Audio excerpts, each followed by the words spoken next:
Anggota DPRD Kabupaten Barito Utara, daerah pemilihan Dapil 1 Kecamatan Teweh Tengah, Mustafa Jaya Muhtar, melaksanakan kegiatan rises tahun 2019 pada Jumat lalu.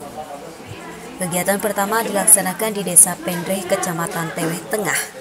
Rises politisi Partai Gerindra ini disambut pemerintah desa dan masyarakat.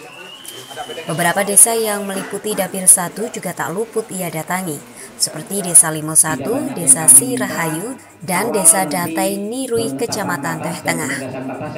Mustafa mengatakan rises pimpinan dan anggota DPRD ini untuk bersilaturahmi dan menampung aspirasi masyarakat sebagai bentuk pertanggungjawaban anggota Dewan terhadap pemilihannya.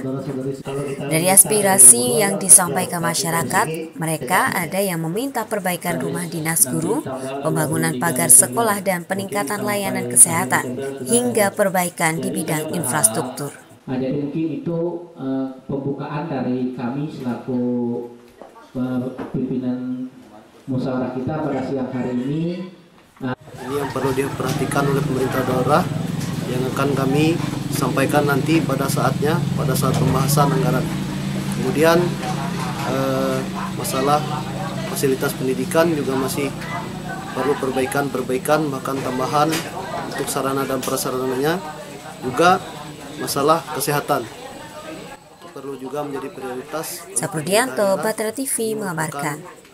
PR kita bersama untuk kemajuan.